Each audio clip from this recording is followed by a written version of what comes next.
मैं हूं कपिल और आप देख रहे हैं नेक्स्ट 9 न्यूज।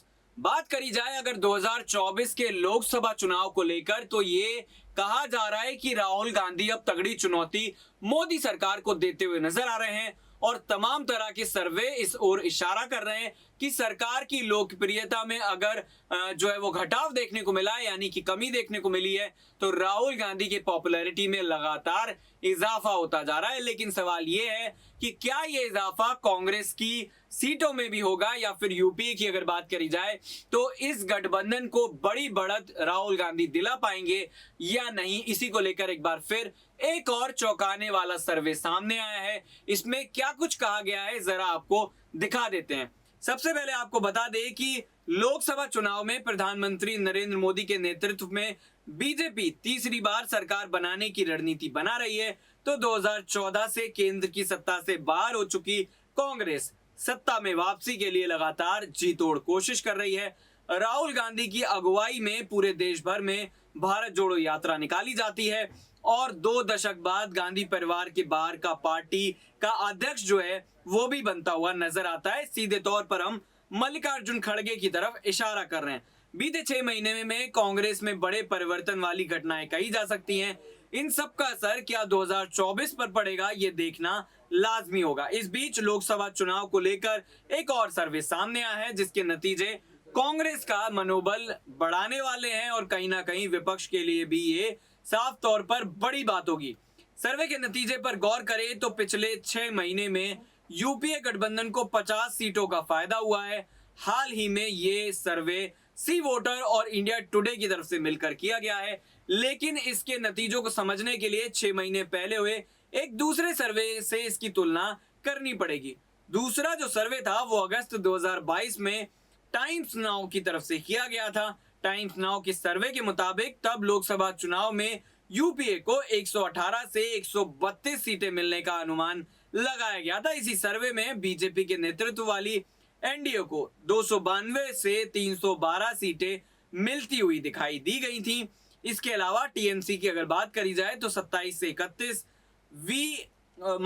वाईएसआरपी को 17 से 23, आपको 8 से 12, टीआरएस को 6 से 10 और अन्य को 40 से लगभग 52 सीटें मिलने का अनुमान लगाया गया था। इन सीटों को जोड़कर देखें तो यूपीए ज्यादा से ज्यादा अधिक से अधिक 440 सीटें और कम से कम 390 सीटों से हार रहा था। ऐसे में आप समझिए जरा कि अगर हम यूपीए के अलावा अन्य दलों की अधिकतम सीटों की बात करें तो एनडीए की 312 और उसके साथ साथ आपकी 12, टीआरएस की 10 और अन्य को 52 सीटें मिला ले तो ये कम से कम योग 40 पहुंचता है। वहीं कम से कम का आंकड़ा ले लें तो एनडीए 252 सीट तक पहुंचती हुई दिखाई दे रही है और इन सीटों का योग लगभग 390 पहुंचता है। तो टाइम्स नाउ के सर्वे की सीटों की तुलना अब अगर सी वोटर के सर्वे से करें तो 2023 को जो आया है, फिलहाल सर्वे सामने आया है, सी वोटर के सर्वे के अनुसार अगर आज चुनाव होते हैं तो एनडीए को 298 सीटें मिलेंगी। कांग्रेस के नेतृत्व वाले यूपीए के धड़े को 153 सीटें मिलती हुई दिखाई दे रही हैं, जबकि अन्य दलों के खाते में 92 सीट जाने का अनुमान लगाया गया है। सर्वे में एनडीए की 298 और अन्य दलों की 92 सीटों को देखें तो यह आंकड़ा 390 पहुंच जाता है। यानी कि टाइम्स नाउ के अगस्त 2022 के सर्वे में यूपीए जहां ज्यादा से ज्यादा 440 सीटें हारती दिख रही थी, अब अगर बात करी जाए तो ये संख्या 390 पर पहुंच गई है।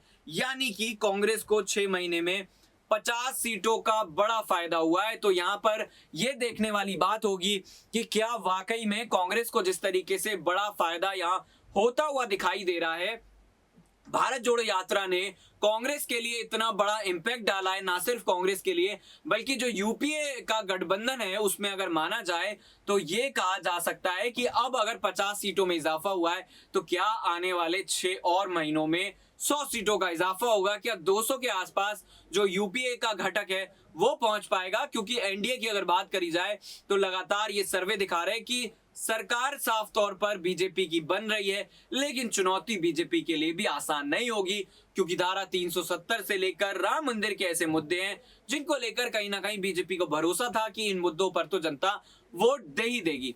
लेकिन यहां पर ऐसे मुद्दों पर वोट मिलना काफी मुश्किल नजर आ रहा है, क्योंकि 12% लोग सोचते हैं कि धारा 370 हटाने से देश को फायदा हुआ है, राम मंदिर की अगर बात करी जाए तो ये प्रतिशत बढ़कर 14 हो जाता है, यानी कि 2% का इजाफा होता है। लेकिन नुकसान यहां पर इस तरह है कि घोषणा पत्र में तमाम घोषणाएं पूरा करने के बाद भी बीजेपी मुश्किलों में घिरती हुई नजर आ रही है। हालांकि फिलहाल की अगर बात करी जाए तो 2024 के लिए खतरे की घंटी नहीं है, लेकिन सरकार जिस तरीके से दावा कर रही है कि आने वाले कई सालों तक उसकी सरकार बनी रहेगी क्योंकि सुशासन वाली सरकार है, तो क्या 2000 आने वाले साल में 29 की अगर हम बात करें तो उसकी तैयारी क्या बीजेपी पहले से शुरू करेगी और ऐसे तमाम मुद्दों को ढूंढने की कोशिश करेगी जो सियासी राजनीति में लगभग उसके लिए आने वाले 10 सालों तक ये सुनिश्चित कर दे कि सरकार जब भी चुनाव लड़ने जाएगी तो वोट जनता उसे ही देती हुई नजर आएगी।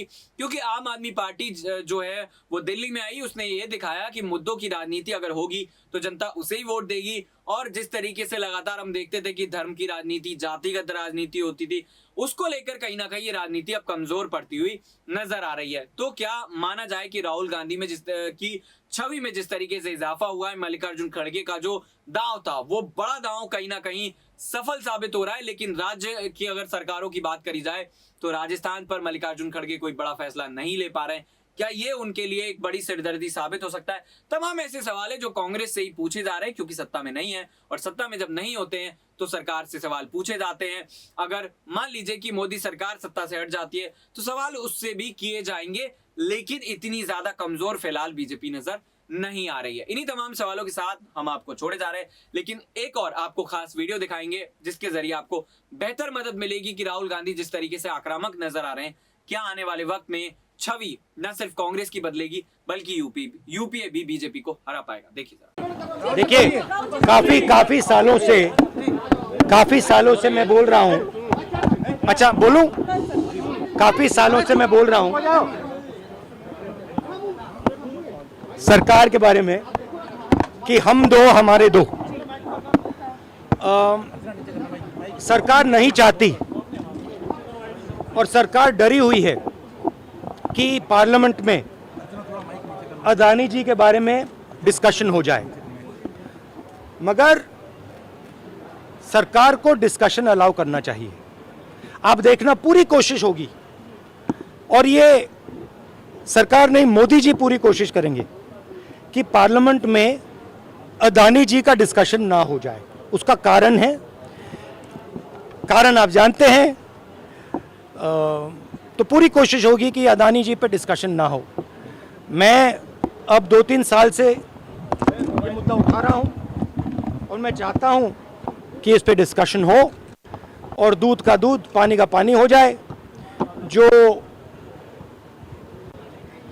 लाखों करोड़ रुपए का भ्रष्टाचार हुआ है, जो हिंदुस्तान का इंफ्रास्ट्रक्चर कैप्चर किया गया है, उसके बारे में डिस्कशन हो, और अदानी जी के पीछे कौन सी शक्ति है वो भी देश को पता लग जाए।